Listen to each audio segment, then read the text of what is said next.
सुन मेरे दिल ड्रामे में बिलाल अब्दुल्ला नामी अमीर शख्स के पास सब कुछ है सिवाय खुशी और सुकून के, और उसके इर्द गिर्द या जानने वाले लोगों को ये लगता है तो या तो वो इंतहाई बुरा शख्स है या फिर वो इतना ज्यादा खुश होगा अपनी जिंदगी में क्योंकि उसके पास बहुत पैसा है। लेकिन हकीकत में उसकी जिंदगी अंधेरों में है। वो शदीद गम में मुब्तला है क्योंकि उसके पास कोई अपना नहीं जो उसके दुख सुने या बांटे।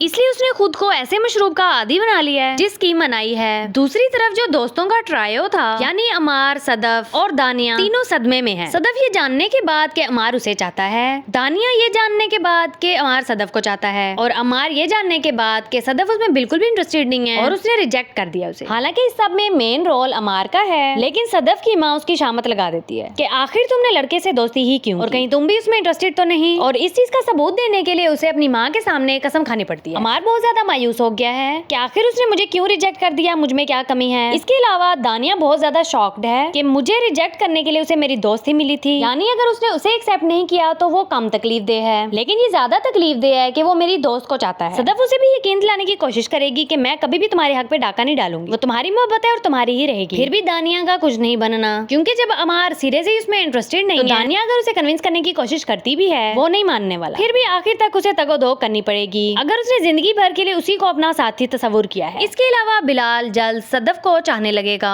और जो सदफ के बाप की उसके बारे में राय है वो उसे इनकार ही करेगा। लेकिन जो बुरी आदत बिलाल को लगी हुई है वो सदफ की वजह से ही छूटेगी। उसे पाने के लिए वो अपनी हर बुरी आदत छोड़ने पर आमादा हो जाएगा जिससे उसका ससुर मान जाए।